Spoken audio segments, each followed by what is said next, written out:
thank you. I'm delighted to be here. It's quite an honor to be among such a prestigious and scholarly group and to join you here in this obviously very spirited conversation.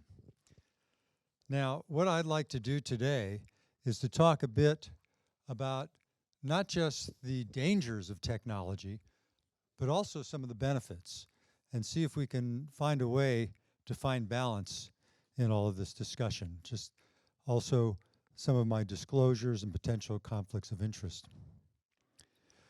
Now, one of the points I'd like to make is that the technology is not only changing our lives, it's changing our brains, and I'll show you some data to back that up. And the young person's brain is particularly sensitive to what technology is doing. It's also the most exposed, and we've heard about these terms, the digital natives, digital immigrants. We'll delve into that a bit. And one of the things I'm going to argue is that we have a brain gap that is similar to the so-called generation gap. And one goal would be to, I think I just lost, there we go. One goal would be to bridge that brain gap, and I'll show you how we might be able to do that. But before I get into that, I want to begin with an experiment. I want to ask each of you to participate in this and to make the point that our relationship with our technology, it's not just about our brains, it's a very personal experience. So, I'm used to getting informed consent when I do these experiments. You don't have to engage in it if you don't want to, if it's too stressful. But remember, I'm a board-certified psychiatrist. Dr. Spitzer is also here. If anybody gets too anxious, we're at hand. So what I want you to do is check your smartphone. Take a look at it. It's probably, when I used to do this experiment, I would say turn it on. But I think many people already have it on. But just take a look, see if there's any new posts, anything that interests you, and ask yourself, emotionally, how do you feel? And chances are you feel pretty good. Now, that's the easy part of the experiment. What I want you to do now is take your phone and hand it to a stranger nearby. Okay, see if you can do that. I hear people getting a little jittery, a little nervous. And now ask yourself how you feel. I don't think you feel so good. You're kind of worried. Is that person going to see some personal information? Are they going to wreck my new phone? Will they drop it? You know, it's that experience when you go out to dinner and you realize, my God, I left my smartphone at home, and there's a moment of panic, right? But if you can allow yourself to get over that panic, oh, by the way, you can take your phone back. I don't want anybody to have a panic attack here. It becomes more rewarding. You're more in the moment. You're more experiencing those face-to-face human interactions, which is really quite important. So what's going on with all this? Well, we know that from moment to moment, our brains are experiencing these sensory stimuli. And it's very much like looking at a computer screen. You know, it triggers all kinds of reactions. Or if you're looking at a book, or if you're looking at someone's facial expression, there's all kinds of physiological and emotional responses. Light comes into your eye, it hits the retina, and neurotransmitters and chemical reactions go through the optic nerve. Messages move along neural networks, and it gets to our brain, which is a very specialized organ. And you can see in this cartoon that there are certain areas of frontal lobe, the thinking brain, occipital lobe, our visual cortex, and so forth. So it's a highly organized instrument, and it only weighs 3 pounds. Yet, despite its small size, it is very complex. There are trillions of synaptic connections between these different neurons that communicate information. And we know from different experiments, and these are older experiments using positron emission tomography or PET scanning, where you can see neural activity during a certain mental stimulation. You can see the patterns are different. The warm colors indicate where the brain is active during a certain mental experience. And one is when you hear words, the auditory cortex kicks in. Or if you see words, it's very different. It's going to be our occipital cortex. Or if you say the word, it's yet another area of the brain. So we perceive an image or a sensation, it'll stir an emotional reaction, or it could jog a repressed memory, or trigger an autonomic response, muscular response. And all these bits of information are transmitted across very complex neural networks. And in fact, the image here, it looks like a big plate of pasta or spaghetti, but it's much more integrated and specialized. So the brain, it's a bit like a computer. You have basic programs built in when you're born. There's plenty of room on your brain hard drive, and there are specialized computer circuits like macros. But one very important concept that I think affects what we're discussing today, and that is with these neural circuits and synaptic connections between the cells, when we spend a lot of time in a particular mental experience, the circuits, the specialized circuits that control that mental experience will strengthen. On the other hand, we're going to be neglecting other mental experiences, and the neural circuits that control those experiences will be weakening. And the issue is really pertinent when you think about the young malleable brain. So young people,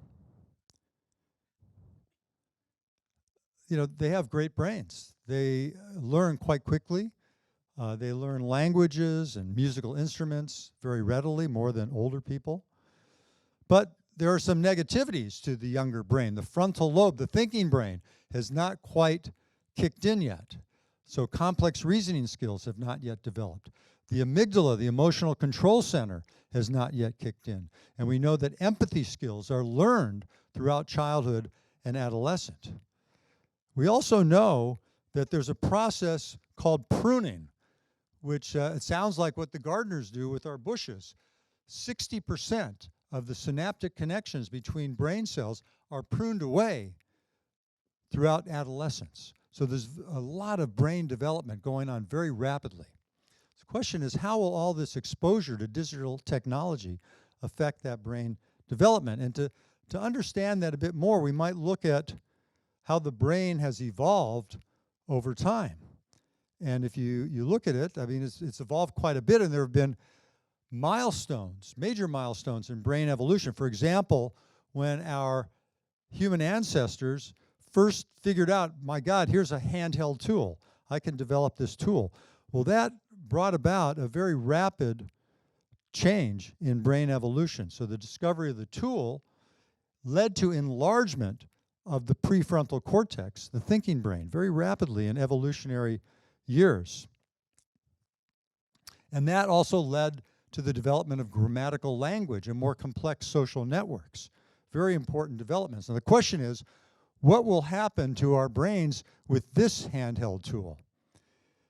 And the answer comes from what we understand about natural selection, what we learned from Charles Darwin, that genetic variants that adapt best to the environment will be the most likely to survive.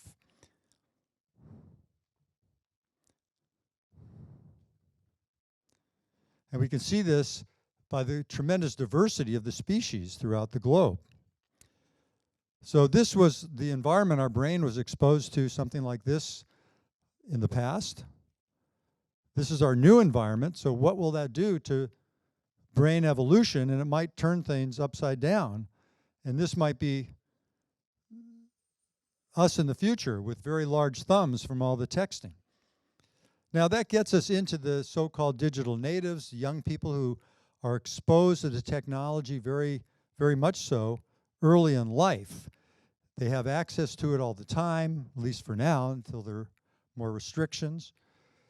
They spend less time in direct face-to-face human contact. So while their brains are developing, I would argue that they're not getting a chance to develop empathy skills, understanding another person's emotional point of view, and their frontal lobes may not be developing the way we'd like them, so complex reasoning skills may be affected. And this, of course, is debated quite a bit in the popular press. slow down, brave multitasker, and don't read this in traffic. And actually, that's a very real concern about traffic accidents and people who text while they drive. It's equivalent to being drunk on alcohol. Or here's another article about Generation Text. Emailing on the go sends some users into harm's way. And one bit of advice is to walk with your chin at a 45-degree angle so you don't walk into a pole.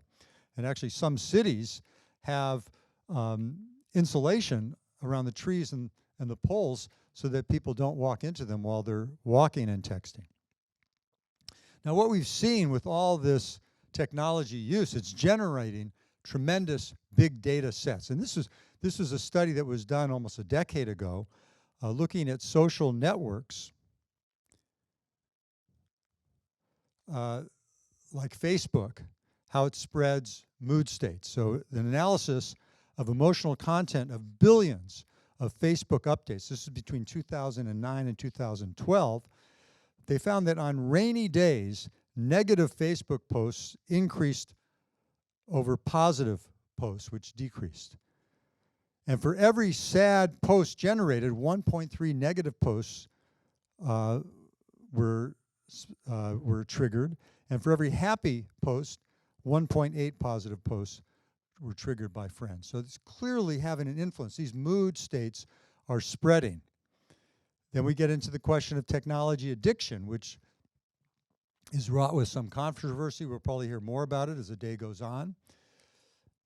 Clearly, it involves a battle within the brain. The dopamine networks that kind of make us feel good and make us want to search for more and more information online. And it's really, what's going on is our brains really crave newness and novelty. That's why we have to keep writing new books and new articles and watch new television shows, because we don't want to see yesterday's news. We want new stuff. And that is tremendously compelling for us as human beings. And so whatever may be a source of addiction or addictive behavior is accelerated with the technology, whether it's gambling, shopping, pornography, virtual games. A recent meta-analysis of the prevalence of internet addiction, as was defined in this study, found that 7% of individuals were addicted in that study. So what is driving this addiction? And one way to try to understand it is from what we know about operant conditioning.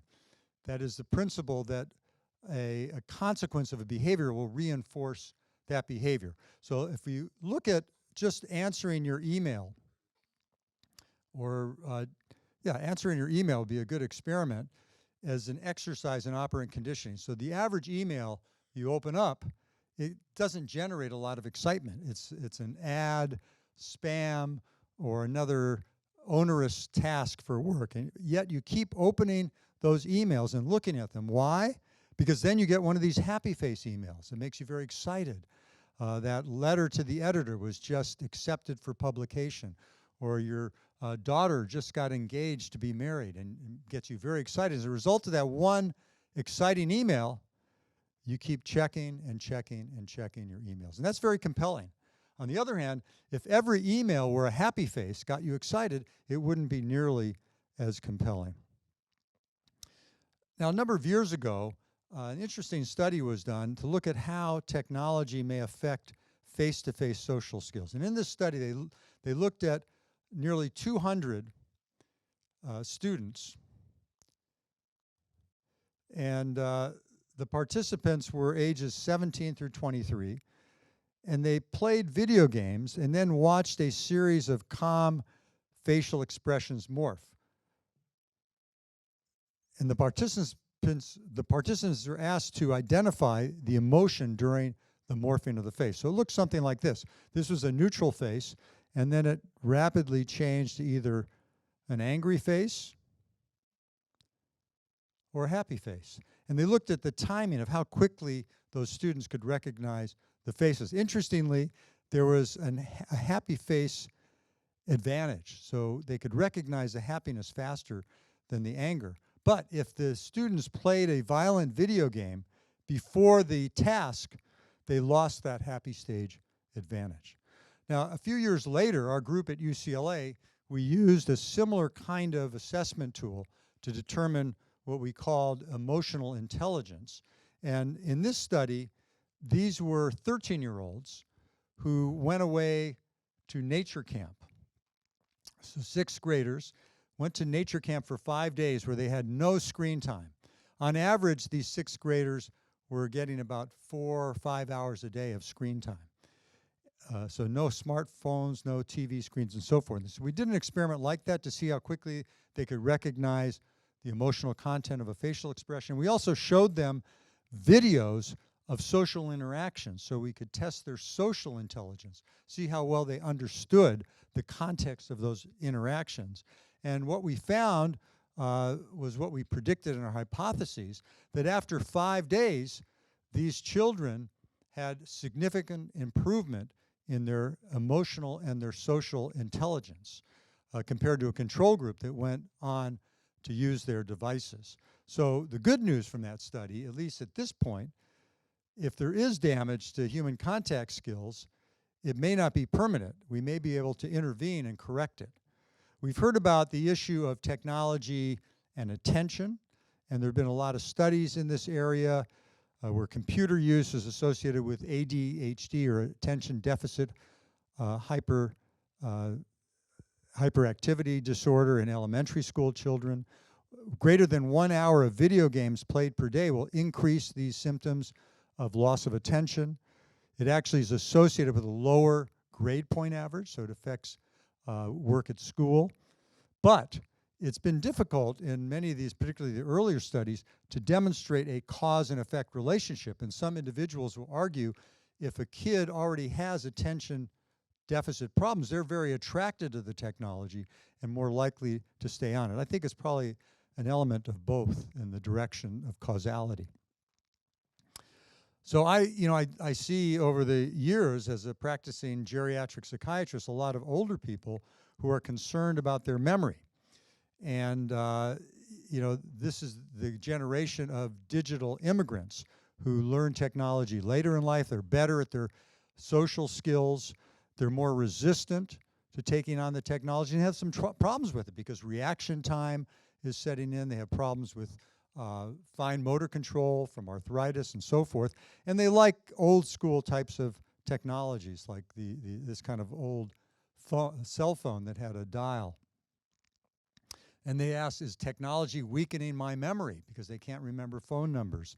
The reality is that if you worry about your memory, that will worsen your memory. And what people tend to do, they become efficient and they use their devices to remember birthdays or phone numbers.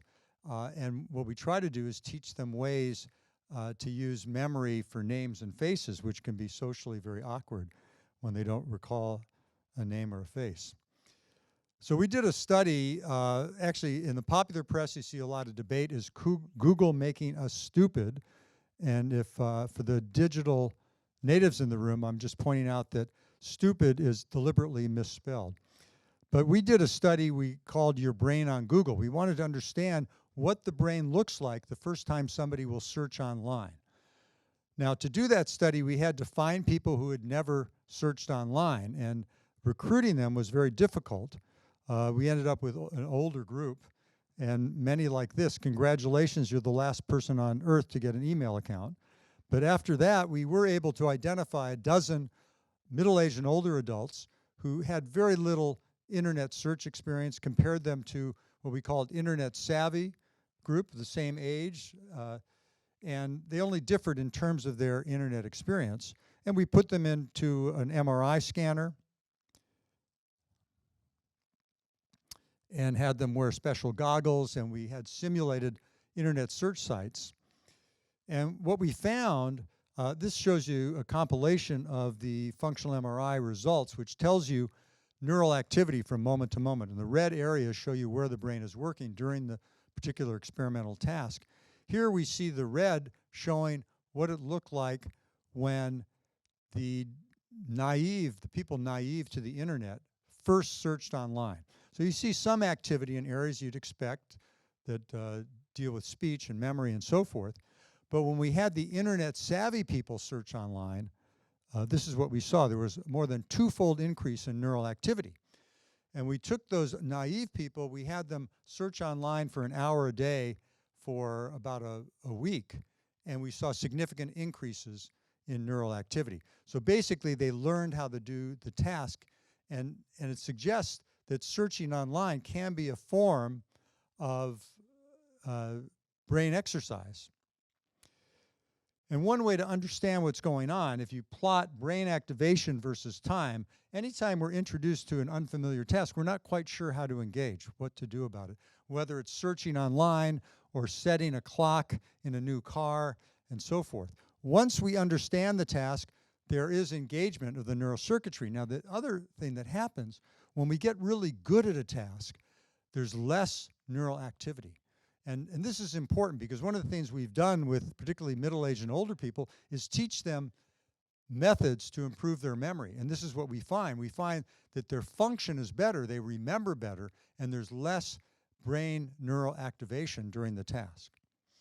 And there's been some work with different kinds of apps and video games. For example, here's a game that develops working memory. So short-term memory that we use to hold information in mind to solve problems. And they find that when you play this game, it not only improves your short-term memory, but it transfers to your fluid intelligence, so your problem-solving skills improve.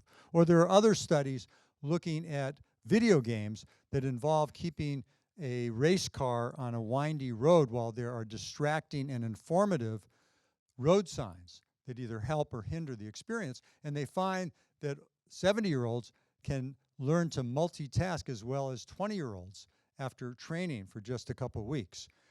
There are other studies showing improved visual attention and reaction time from some games. And surgeons who play video games make fewer errors in the operating room. So the next time you need elective surgery, don't worry about where the doctor went to school. Ask them how many video games they play each week. Now, there's been, in the United States, in the last couple of weeks, there's been a lot of discussion about social media and its effect on teenagers, particularly teenage girls. And the US Surgeon General came out with this report, a lot of discussion about it. 95% of teenagers, 40% of children, ages 8 to 12, are on social media. There's clearly some benefits. It's a source of connection for youths that are marginalized. It's a place where they can have self-expression and feel accepted, but we've heard about many of the risks today. Exposure to extreme, inappropriate, harmful content, increased loneliness, social isolation. Those who spend 3.5 hours per day have greater symptoms of depression and anxiety, can impair sleep, less physical activity, on and on and on. A third of adolescents report using screens until midnight or later. 2/3 of adolescents are often or sometimes exposed to hate-based content. Some media platforms show suicide and self-harm related content, of course, which is not good, and these kinds of behaviors can spread through the internet. Twenge and colleagues did a study of social media and depression trends, and they looked at the prevalence of clinically relevant depression symptoms in adolescents according to the hours they spend on social media use. And what this graph shows, particularly for girls, there's a very strong connection for the number of hours on the media and the symptoms of depression. So now if you look at some of the patterns, and this was taken from an opinion essay in the New York Times by Michelle Goldberg. In 2021, 60%, and this is in the United States, 60% of high school girls experienced persistent sadness or hopelessness. 25% made a suicide plan. This is in 2021. Now, since 2012, there's been a steady climb in mental illness in these young people. It was slightly increased by the COVID epidemic. You know, there's so much isolation, but it didn't explain all the increased trends. Around 2012, Facebook bought Instagram, and the word selfie entered the popular lexicon. And reported daily use of social media in 2009, less than 60% of 8th grade girls reported daily social media use. In 2014, it was up to greater than 80% reported daily use. Now, we can't prove cause and effect relationships from these correlating trends, but it does raise your eyebrows and cause concern. Another recent article in the New York Times asks the question, does your child have an unhealthy relationship with social media? Now, we've heard that some kids are more sensitive than others, but here's some questions to ask. Participation in diverse and meaningful activities each day, is that going on? Are they playing ball? Are they going to ballet? Is social media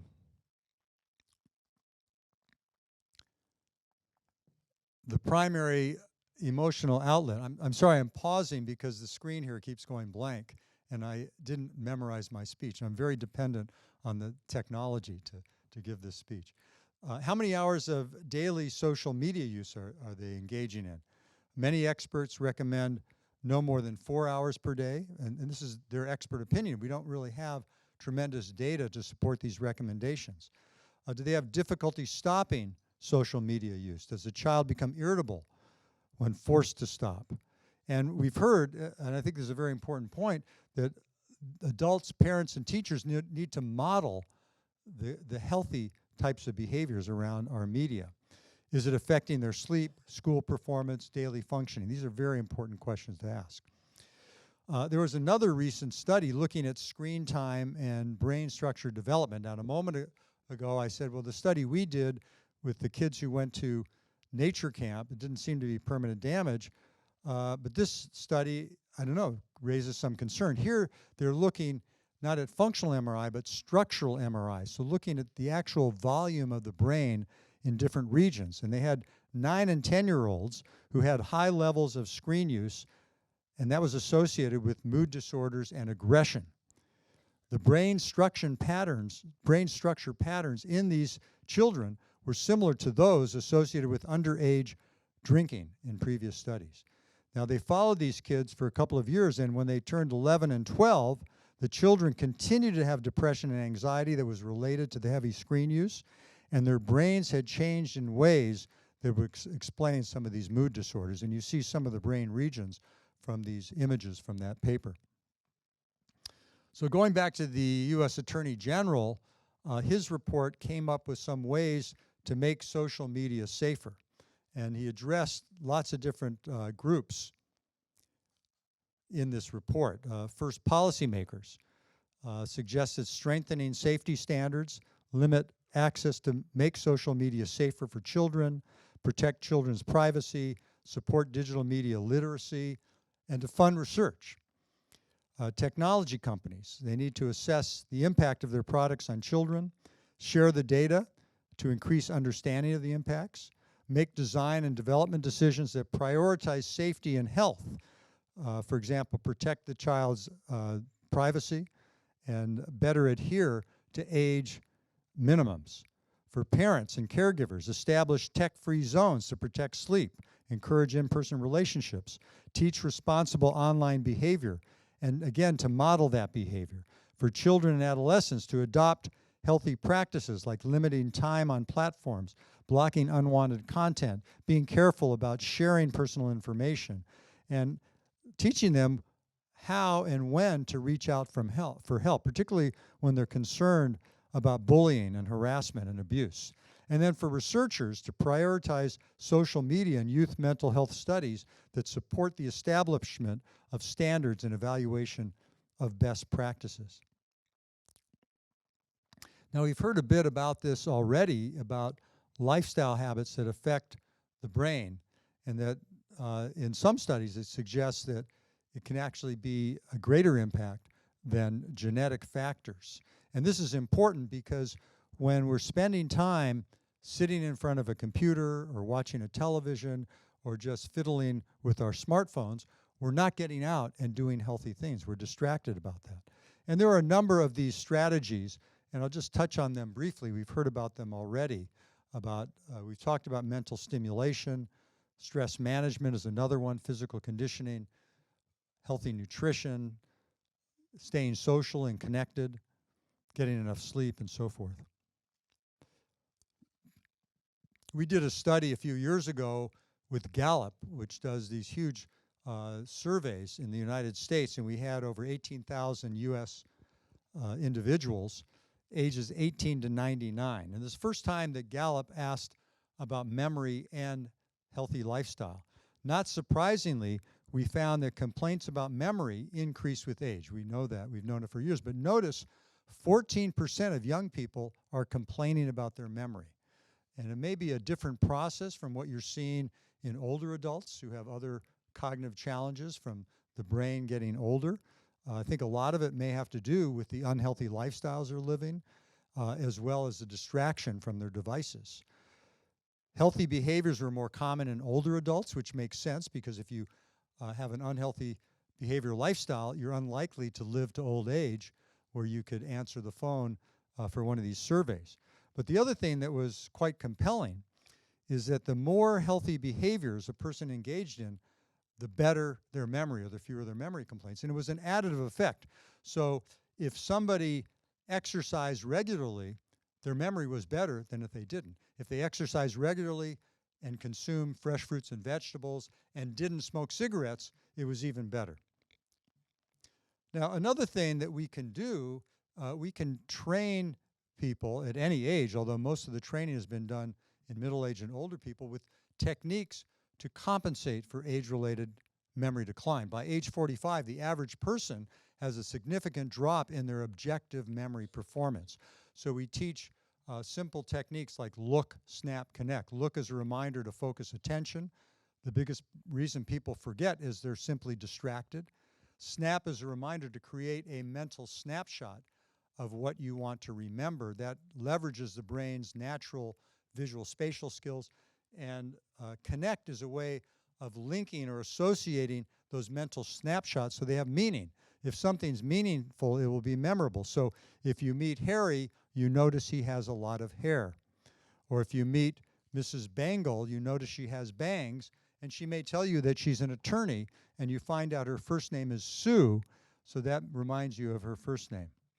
And these kinds of techniques you can get in books or in games and puzzles and apps and so forth, and they've been developed quite extensively. In fact, the health system where I lead psychiatry right now, we're creating an innovative digital mental health center where we're going to have engineers and scientists who are working on different apps and games to benefit mental health, where they take evidence-based therapy, other kinds of tools for measuring mental states, put them into games, put them into apps, and it can help people of all ages, and also assists in access to care. But what they're doing it in a very serious way, different from what companies tend to do, where it becomes commercialized and they don't really look at the science. Here, they're doing it in a way where they show that these devices and programs actually make a difference.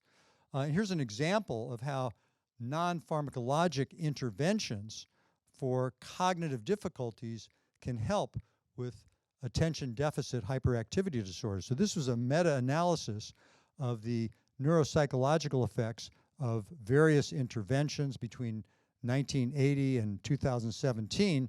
They looked at 18 studies, and the interventions included neurofeedback, cognitive behavioral therapy, cognitive training, and even physical exercise. Interestingly, physical exercise had the biggest benefit in terms of cognitive health, but benefits were observed for attention, inhibition, flexibility,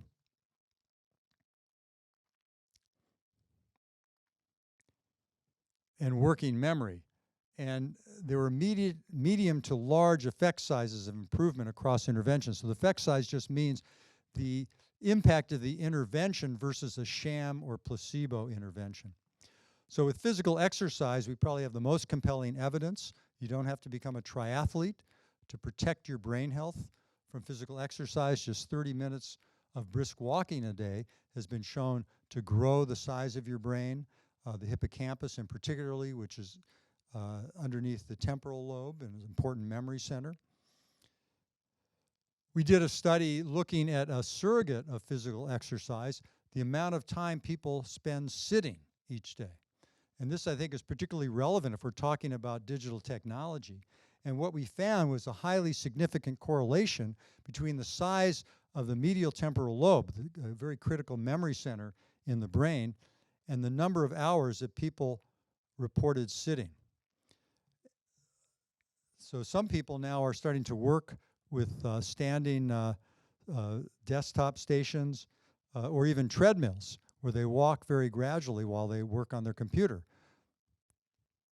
Nutrition is very important for brain health.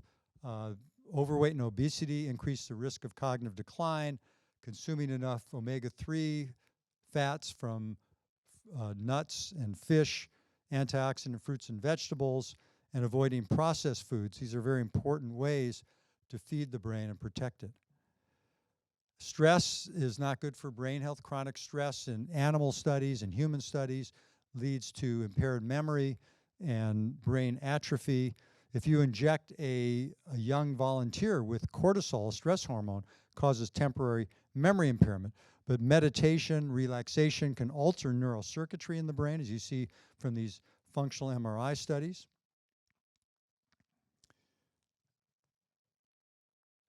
And it also improves mood and cognition. Now, we heard about the Lancet Commission and the importance of these modifiable risk factors in terms of protecting brain health. And that kind of brings us just to a summary of the associated risks and potential benefits of the digital technology.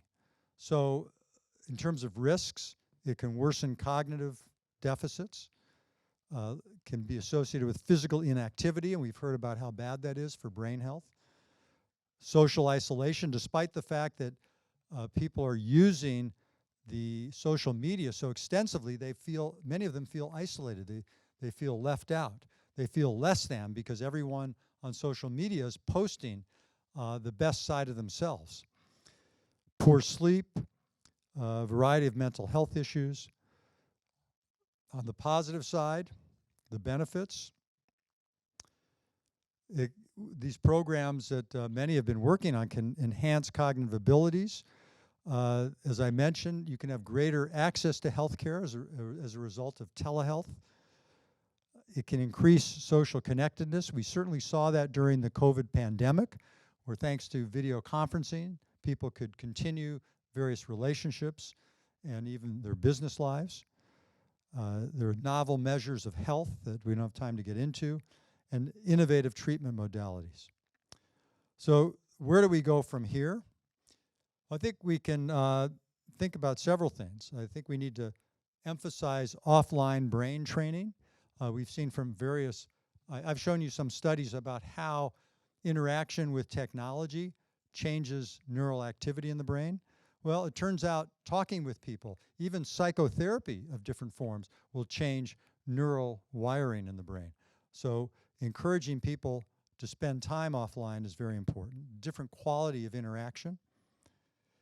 And we want to innovate with the technology. I mean, there's so many things that we can do to use this technology to enhance our lives.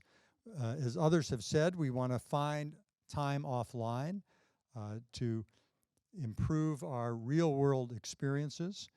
And to summarize, I would again say to you, technology is not only changing our lives, it's changing our brains. But I'm convinced that we can find balance by improving technology and social skills and knowing context, when to use them, when does it make sense. I think it's important to encourage conversations about technology risks and benefits, particularly with young people. We've heard a lot of conversation so far about restricting it and setting limits, and that can work to some extent. We can get better at doing that. I found, my wife and I, we wrote a book about this called iBrain, and we went around to schools all over the country, and we talked about this to parents and kids. And some of the schools, they actually had, up to the panel discussion with the teenagers, they had, let's try a day without technology. Well, most of them couldn't get through the day, but it was very interesting to engage them in the discussion. It made a huge impact because they felt they were part of it. I think it had a better impact on them than just restricting it without understanding what's behind it. We can strengthen safety standards, limit access for children, establish tech-free zones to protect sleep, and encourage in-person relations. Thank you very much for your attention.